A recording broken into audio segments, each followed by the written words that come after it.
আগামী নির্বাচন নিয়ে নানামুখী ষড়যন্ত্র শুরু হয়েছে।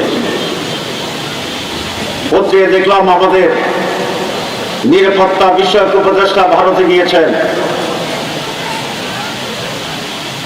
আমরা দাবি করতে চাই সরকারের কাছে, সেখানে কি আলোচনা হচ্ছে, বৈঠকে কি আলোচনা হচ্ছে, গোপনে কোনো আলোচনা হচ্ছে কিনা, এই জাতির কাছে তাকে সে সংবাদ সম্মেলন করে পরিষ্কার করতে হবে। 2024-এর আগে এদেশের পররাষ্ট্রমন্ত্রী একবার ভারত সফর করেছিলেন এবং এসে উনি বললেন ভারতের সাথে বাংলাদেশের সম্পর্ক হচ্ছে স্বামী স্ত্রীর সম্পর্ক।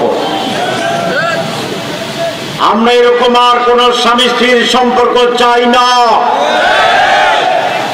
জীবন এবং রক্ত দিয়ে বাংলাদেশের মানুষ ভারতীয় আধিপত্যবাদকে এই দেশ থেকে তাড়িয়েছে। ভারতের কোন আধিপত্যবাদ এবং বশ্যতা বাংলার মানুষ আর গ্রহণ করবে না।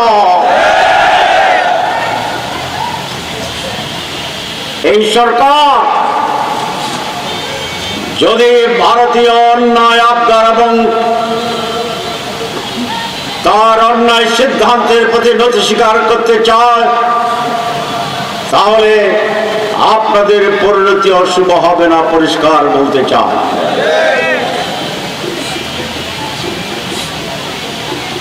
আজ বাংলাদেশের মানুষের ভিতরে ব্যাপক রুচির পরিবর্তন হয়েছে, আলহামদুলিল্লাহ। এদেশের মানুষ প্রতিবাদ করতে শিখেছে, বিশেষ করে যুবকেরা। যুবকেরার পচা পুরনো অসৎ যুক্তিহীন অকার্যকর কোন মতবাদ এবং স্লোগানকে গ্রহণ করতে রাজি নয়। আপনারা জানেন আমরা গণভোটের দাবি করেছি, সংবিধান কিছু সংস্কারের জন্য। একটি দল সংস্কার চায় না, আগের পুরানো কায়দায় দেশ চালাতে চায়। আমরা বলেছি সংস্কার যদি না হয় তাহলে শহীদের রক্তের সাথে বেইমানি করা হবে।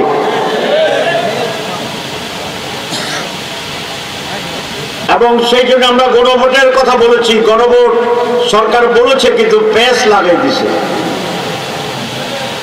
সেটা হচ্ছে গণভোট এবং জাতীয় নির্বাচন একসাথে হবে, তারা বলেছে। আসলে দুটো এক জিনিস নয়।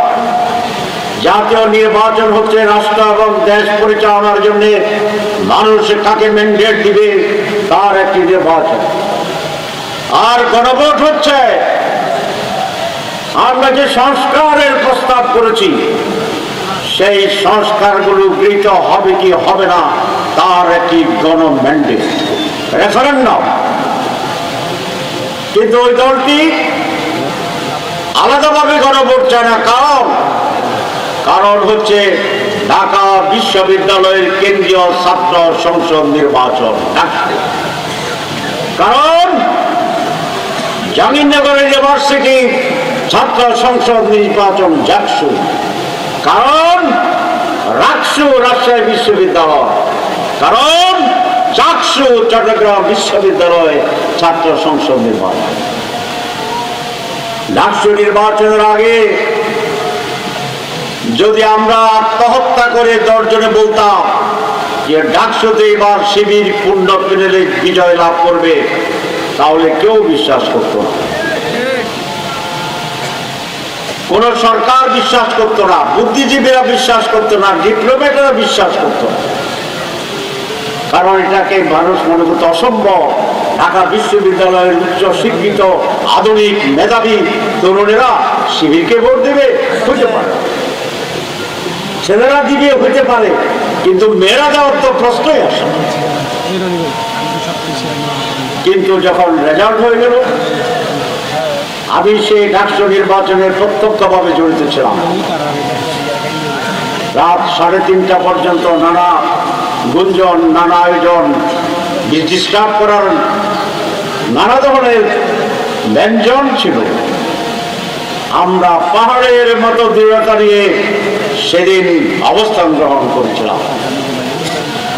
রাত 3:30টায় পরিষ্কার হয়ে গেছে শিবির সমস্ত ষড়যন্ত্র মোকাবেলা করে সকল পূর্ণ প্যানেলে 3 গুণ ভোট, ছাত্রদল 5,000, ছাত্র শিবির 15,000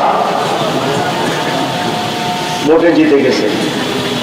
সবাই স্তম্ভিত হয়ে গেছে, ভেবেছে ঢাকা বিশ্ববিদ্যালয়ে একটা অ্যাক্সিডেন্ট হয়েছে, কিন্তু জাহাঙ্গীরনগরে জিতবে না। জাহাঙ্গীরনগরে ভোটের দিন 48 ঘন্টা লাগছে রেজাল্ট দেওয়ার জন্য। আপনারা দেখছেন না টেলিভিশনে? জিতে গেছে, ভাবছে ঢাকার প্রভাব জাহাঙ্গীরনগর কাছে সেখানে পড়ছে, রাজশাহীতে জিতবে না। তো রাজশাহীতে জিতছে না জিতে নাই? আর চট্টগ্রাম বিশ্ববিদ্যালয় যখন ঘোষণা হয়েছে তখন অবশ্য বলছে না, সিটাংটা হাত থেকেই শিবির। তাহলে গণভোট মানে না কেন? তারা বুঝছে যদি জাতীয় নির্বাচনের আগে সংস্কার নিয়ে যদি একটা গণভোট হয় তাহলে 80% লোক আমাদের পক্ষে রায় দেবে। তাহলে জাতীয় নির্বাচনের আগে যদি 80% আবার আমাদের দিকে চলে আসে তাহলে জাতীয় নির্বাচনের রায় বোঝা যায় না। সেই জন্য বলছে যে একদিনের না হলে জীবনেও মানিব না।